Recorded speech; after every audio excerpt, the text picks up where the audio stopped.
Então, hoje pela manhã, eu e Israel tivemos lá na Cotribá para definir a cultura de inverno. E conversando com o agrônomo, ele nos explicava que tem algumas opções de inverno bem interessantes. Uma delas é o trigo, quando é um ano bom, quando não é um ano mais seco, como foi ano passado, onde se colheu muito bem. E também outra opção muito boa é a canola, que além de produzir bem, ela tem um preço final na hora de vender bem melhor do que o trigo. Então, levando em conta isso e que a gente está começando e o ideal seria a gente aproveitar toda a área para fazer grão, para vender, para nesse momento sobrar dinheiro para a gente poder recuperar solo, fazer correção, agricultura de precisão, o ideal seria a gente plantar canola e trigo, né? Vários dias de campo que eu fui, especialistas dizendo que a gente este ano não deve investir todas as fichas no trigo, que vai ser o inverno chuvoso, mas todo mundo fala que deve se plantar um pouquinho de trigo, sim.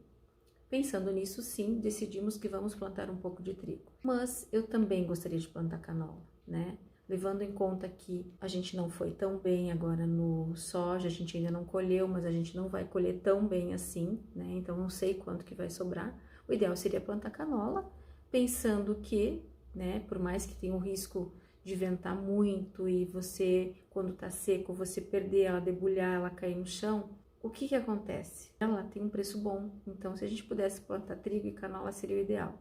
Porém, a gente terceiriza, a gente depende da mão de obra para plantar, para colher, para passar defensivo, porque nós não temos maquinário ainda, a gente está começando.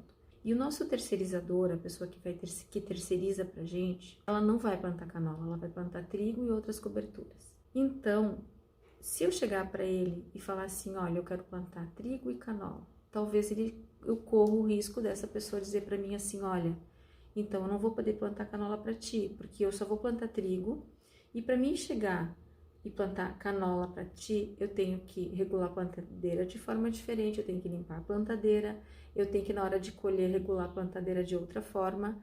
Eu sinto que para ele seria melhor, mais prático, para ele também plantar na minha propriedade trigo. Então, como eu dependo dessa pessoa e não tem outra pessoa que terceiriza para mim nesse momento, eu opto então em plantar somente trigo, porque se eu pedir para essa pessoa plantar canola, talvez ela não consiga me atender, por conta de que ela planta muito e fica um pouco inviável o operacional dela me atender com a demanda da canola. Então, por esse motivo, eu opto em plantar somente trigo numa parte, né? E na outra parte onde nós tínhamos a cultura do soja agora, eu vou fazer uma cobertura para melhorar esses hectares aí, essa parte aí, para a próxima cultura de verão, para a próxima cultura de soja, onde então agora eu deixo de ganhar, mas ali na frente eu passo a ganhar um pouco mais em quantias de sacas por ter essa cobertura, melhorar esse solo, né, pro verão. Além de que a gente também vai calcarear, vai fazer agricultura de precisão, recuperar essa área que está bem deteriorada. Então, tem que fazer o que é possível, fazer o que dá, dentro das condições que nós temos, tanto financeiras quanto de manejo, né, já que a gente depende de outra pessoa.